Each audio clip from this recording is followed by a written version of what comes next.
Okay, this is today's news release of April 9th, 2020 at 7 p.m. Actually, it's at 4 p.m. And this is news release number 17, coronavirus COVID-19. So at this time, the City of Cordova COVID-19 confirmed positive case count is 0. Testing in Cordova. As of April 10th, 2020, there have been 12 COVID-19 tests conducted in Cordova with 0 positive results.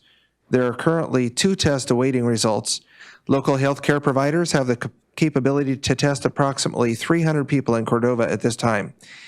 Antibody tests were considered for purchase by City Council and referred to City Manager for further research, which yielded evidence that the tests may have been counterfeit and purchase was not advised. The Abbott ID Now machine has arrived at Alaka Community Health Center, and rapid testing for COVID-19 will be available starting Monday, April 13th, 2020. Cordova Community Health Center and Alaka Community Health Center will also continue to provide testing through Alaska State Lab and Quest Lab. Your local healthcare provider will order testing. The type of testing you receive will be based upon the severity of your illness in accordance with the State of Alaska Department of Health and CDC guidelines. Please call your healthcare provider if you have any nausea, diarrhea, and/or cold-like symptoms that have not resolved in 3 days. Additional testing supplies have been requested.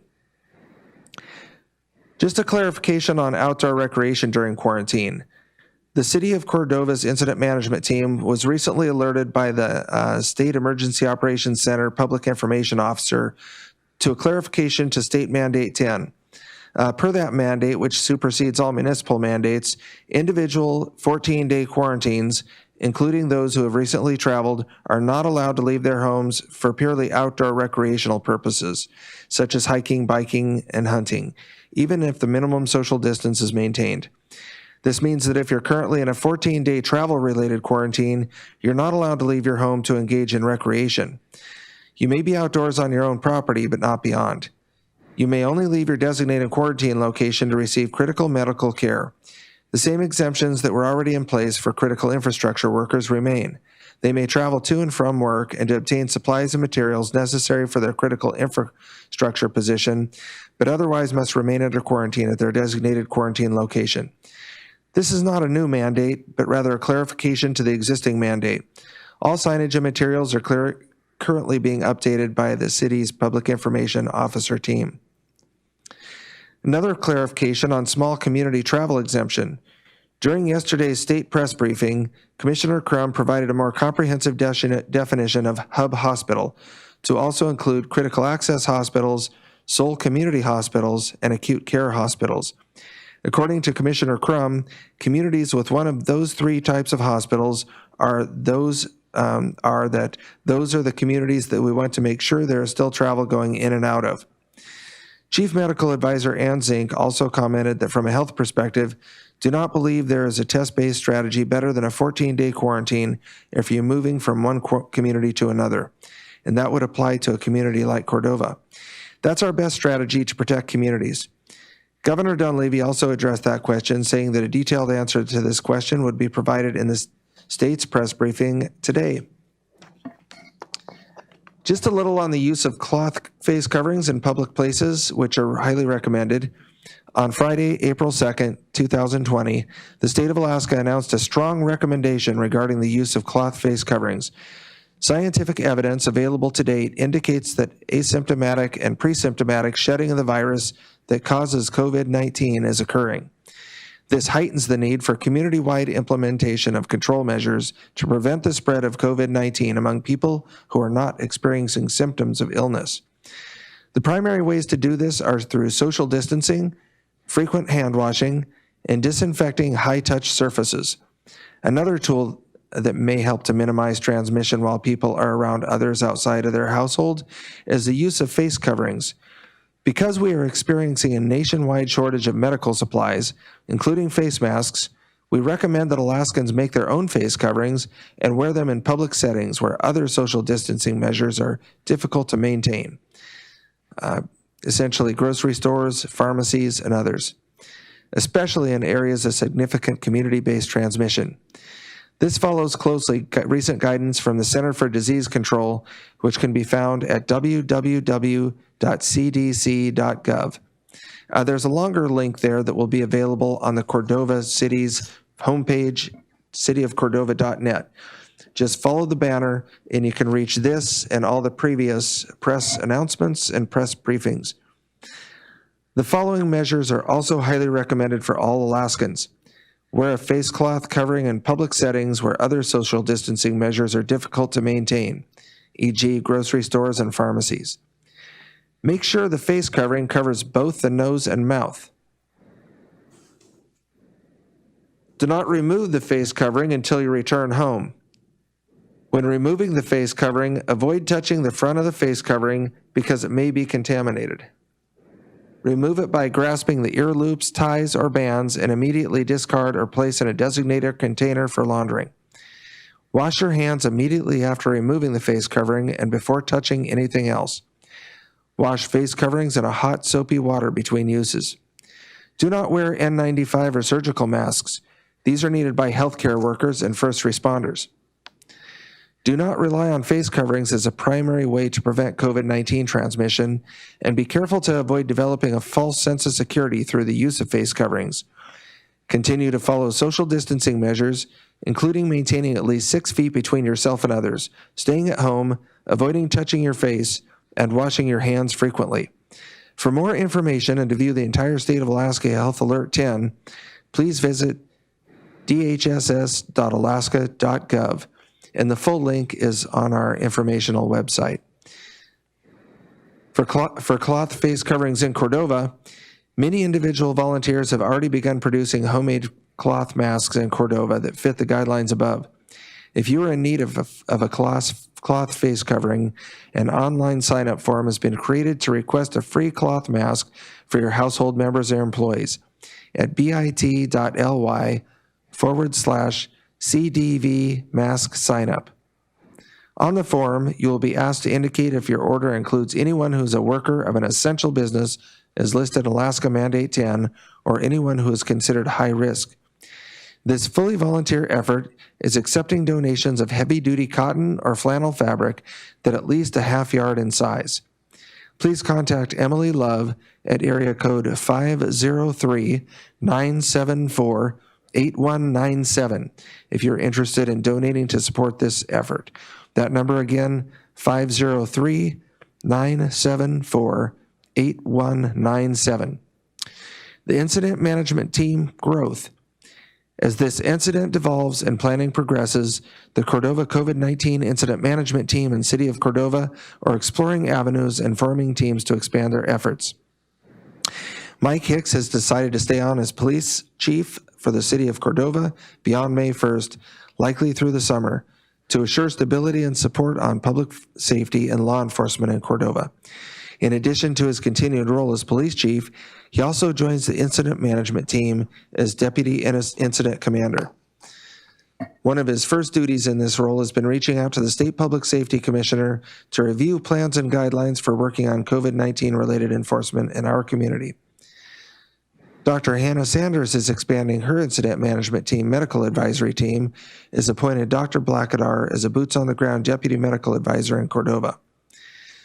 Several task forces are being formed under the operations section of the incident management team to focus efforts on securing ports of entry, sheltering, coordinating with first responders and public safety, and enhancing communication to all populations in Cordova. The incident management team's commercial fishing task force has begun meeting and is working to ensure clear ideas about how to manage Cordova's harbor and fleet as they arrive. Industry group meetings composed of local processors, CDFU, Copper River, Prince William Sound Marketing Association, and Alaska Department of Fish and Game have been facilitated regularly with the incident management team for several weeks, as well as regular meetings between the incident management team and essential businesses. These meetings create open two-way communications between these entities and the incident management team. They also offer access to medical oversight for these groups as they make plans to serve the community and fleet in the safest way possible and ensure that mandates and guidance from city and state regarding COVID-19 are clearly communicated and understood. Meetings have also begun to facilitate cooperation between the city incident management team and privately organized local groups. Tents are needed. The City of Cordova Incident Management Team's Shelter Task Force formally requests donation of or loan of camping tents from the community. The Shelter Task Force will be using tents for isolating individuals without the means of self-quarantine in the quarantine shelter and alternative care facility. Tents can be dropped off in front of the Cordova High School Monday through Friday, 8 to 4, along with an attached tag containing individual contact information if the tent is to be returned to the owner. Tents will be used only as needed so as to avoid contamination. Tents without a tag will be deemed disposable. We thank you. Small vessel and tender vessel plans. Members of the Incident Management Team's Commercial Fishing Task Force, along with fishermen and fisheries groups from around the state, have been collaborating with Discovery Health MD to create sample onboard procedures for catcher boats and tenders that will prevent the transmission of coronavirus when the salmon season gets underway in the coming months. Today, Discovery Health MD released a reference guide, including a draft procedures manual, a draft checklist for captains, a number of handouts for crew education, and a notice from the state of Alaska on the use of cloth masks during air travel. More information in the full document can be viewed at amsea.org. More sample plans, including large vessel information, is available at https://ready.alaska.gov/COVID-19-worker mitigation plan. Ordinance 1185 was passed by City Council, putting forth enforcement measures to support Cordova Health Mandate 1 and Emergency Order 2020-2, along with any future orders associated with this emergency. According to this ordinance, failure to comply with an emergency mandate adopted under the City of Cordova's state of emergency is punishable by a fine of up to $500. Upon citation under this section, court appearance is mandatory. It's expected that this ordinance will be brought forward again for public input and council discussion with proper notice to the public. That will happen on Monday at the noon meeting. That meeting will be scheduled and publicly noticed today with the agenda posted on the City of Cordova's website under the government tag. The Native Village of EAC City Council Joint Work Session. Yesterday, the Native Village of EAC and EAC Tribal Council members joined City Council for a joint work session to discuss integrating Native Village of EAC leadership and staff into the current COVID-19 incident command structure. City Council, Incident Management Leadership, and the Tribal Council were all in strong concurrence that working together in every possible way will be a benefit to the community. More discussion will continue between the two groups as they agreed to regular weekly joint work sessions. So just a reminder on some closures and information venues. There's been a new playground closure this week. Effective immediately, the City of Cordova Parks and Recreation Department has closed all city-owned public playgrounds, including the Mount Eccles Elementary School playground. These are considered high-touch zones, are open 24 hours a day, 7 days a week, and resources are not available to keep all surfaces disinfected and ensure public safety. There's an Odiak Camper Park closure. The incident management team also closed the Odiak Camper Park for the season per its medical advisory team. So to keep Cordova informed, there's a new user-friendly Cordova COVID-19 website. The City of Cordova has enlisted the help of a web designer to create a new webpage for Cordova COVID-19 information with the goal of providing more information that is easier for the public to find to access. We hope to launch this new site very soon. Translations.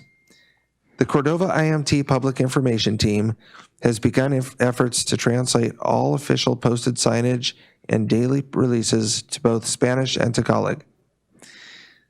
The Public Information Officer Team also plans to work with processors to ensure that translations of key information is available in all needed languages to keep their staffs informed of COVID-19 mandates, guidelines, and developments. Radio updates and frequently asked questions. Members of City Council of Cordova COVID-19 Incident Management Team are hosting regular COVID-19 radio updates on KCDV FM 100.9 and KLAM AM 1450. The programs include frequently asked questions and answers, as well as pertinent local, state, and federal updates on COVID-19 status and planning. Tune in on the radio or listen to archived radio updates, and those can be found at youtube.com/Cordova TV. That again is youtube.com/Cordova TV. Weekly news briefings. The City of Cordova's COVID-19 Incident Management Team will continue to host press briefings each day at Friday at 4 p.m. This is one of those. These are streamed live and available in the archive afterward at youtube.com/C/City of Cordova, Alaska. Infographics. The City of Cordova's COVID-19 Public Information Team has developed a series of topical infographics, which are graphic visual representations of information, data, and knowledge intended to present information quickly and clearly. These will be released to the public and targeted user groups as they're produced, and we invite the community to share them. I'll just go ahead and remind the community, that these facilities are closed. New this week, all public playgrounds in Cordova are closed, effective immediately. Also closed are Cordova School District, Cordova Public Library, Cordova Historical Museum and Gallery, Bedarkey Recreation Center, Bob Corn Memorial Pool, and the DMV is available by appointment only between the normal hours of Tuesday through Thursday, 8 a.m. till 3:30 p.m. until further notice. Only one person will be permitted into the DMV office at a time. Please call 424-6125 to schedule your appointment. City Hall is also available by appointment only through their normal hours of Monday through Friday, 8 a.m. to 5 p.m. That started Thursday, March 19th, 2020, and will remain in effect until further notice. Utility payments may be dropped off in the drop box located near the exit of the upper parking lot. You may also contact the Finance Department regarding other matters at finance and then the number 2, so that's finance2@cityofcordova.net and finance3@cityofcordova.net. Please call 424-6200 to schedule that appointment. The Harbor. Beginning Friday, March 20th, the Harbor office will be closed to walk-ins. Payments can be made by mail or by phone Monday to Friday, 8 a.m. to 5 p.m. Appointments can be made to purchase shower tokens in bulk Monday through Friday, 8 a.m. to 5 p.m. Shipyard services are also by appointments. Starting March 20th, 2020, the Harbor Department will not be accepting mail or packages. If you have mail or packages being delivered to the Harbor office, please make other arrangements. And now some useful websites regarding coronavirus. The Center for Disease Control and Prevention at coronavirus.gov. The State of Alaska Department of Health and Social Services at coronavirus.alaska.gov. Or you can dial 211. This is the State of Alaska's information line for non-clinical questions, and that's at dialing 211. And the City of Cordova is at cityofcordova.net.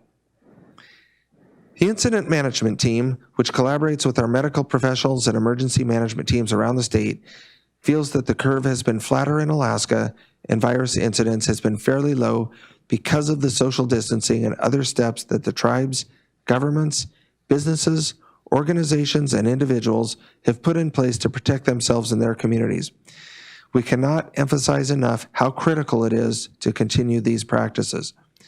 Let's do our part and practice the CDC guidance to help keep Cordova free of COVID-19 for as long as possible. Please take every precaution to care for yourself and loved ones. Updates will be posted regularly at Cordova Prepared page of the City of Cordova website and at facebook.com/groups/Cordova Prepared/. Your general information, questions, and suggestions can be directed to cordovaprepared@yahoo.com. Thank you, and have a safe, good day, Cordova. Bye.